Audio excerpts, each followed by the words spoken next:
Okay, my name's Mr. Robert Makoha Wangoho, the president of Bunge la Mwananchi Nakuru County.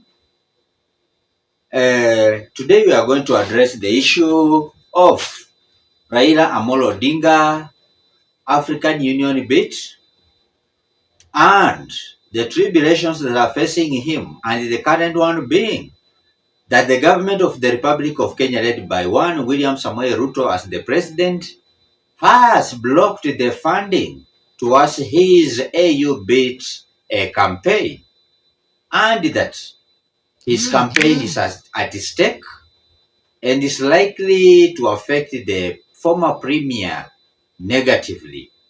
Now, Kenyans, it has been speculated that, or it is now in the public domain, that Right Honorable Raila Amolo Odinga is going to contest for the African Union chairmanship, where the elections will be held in Ethiopia come the month of February, the year 2025.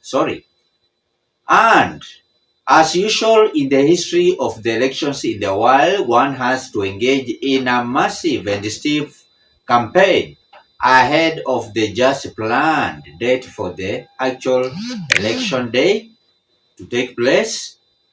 And for Raila Amolo Odinga, things may not be on his right path after revelation that from his end, he has not been able to receive the required funds totaling to up to 177 million Kenyan shillings to chip in for his campaign, that is in Ethiopia and across the African countries that or where he's supposed to gain a support, so that as February draws near, those are the people who are going to sell his manifesto and ensure that Right Honorable Raila Amolo Odinga carries the day.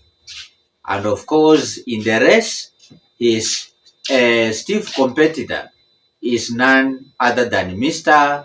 Mahmoud, the former minister. Now, Kenyans, to be genuine, because of there's so much that is going on in our country, Kenya, do you believe that in your own sober mind, Right Honorable Raila Amolo Odinga is supposed to be funded by the government of Kenya? Or is it allowed, even when we talk about our own constitution? Does the constitution of Kenya allows that the former prime minister or any other Kenyan who will be representing Kenya to vie for the position of the AU chairmanship be funded by the government of the day?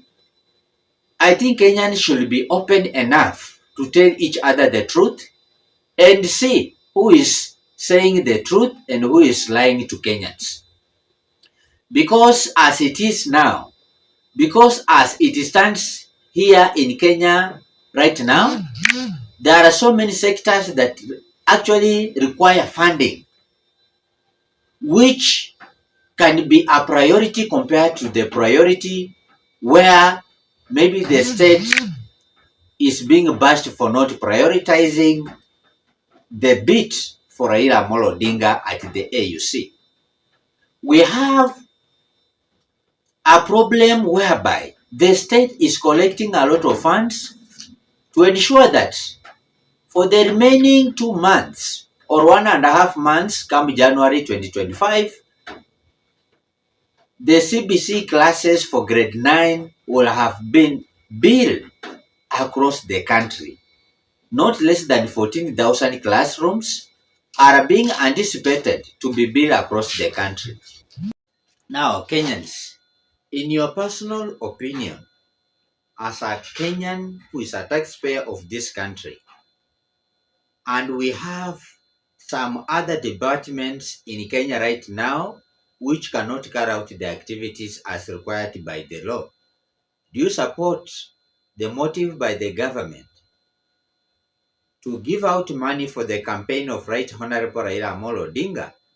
Or you feel it is unfair given that any Kenyan willing and wishing to contest for something inside Kenya or outside the country is supposed to use his own money from the pocket. And if it is provided for in the constitution of Kenya, then the man should be given the money to go and campaign. It should be remembered that right now, as we are speaking, there is the lecturer strike that is going on, and learning is not taking place in our universities. At the same time, at the same universities, as we are speaking, students are also complaining of the banding model that is unsuitable for them, because majority of our students are actually poor.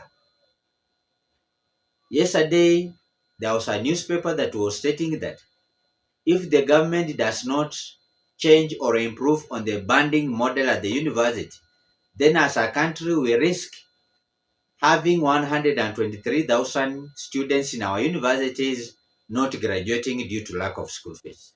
Now, can we forego such an important stage in life so that we support the campaign bid for Raila Odinga? We have CBC classrooms across the country that are supposed to be built for us to achieve the issue of grade 9 class being domiciled in primary schools, which may not necessarily be having that classroom. Will you still support the government gives Raila Odinga millions, totaling to 177, to go for the campaign? In our hospitals, there is this problem of SHA and NHIF and SHIF, where Kenyans are still being deducted their salaries. Others are paying from their businesses. But when they go to hospital, they are informed that they are not registered. Others who have been registered are told that SHA has not started operating. Some of the patients are dying. Some of the patients that need critical attention, like the operation, are dying at the watch by the government. And finally, the high cost of living is also jeopardizing Kenyans. So if you still believe that it is the right of Right Honorable Raila Odinga to go or to get the campaign fund for the AUC seat, then you write for us your opinion at the comment section. But remember, before you go, subscribe to our YouTube channel for more updates. And may God bless you. Thank you so much.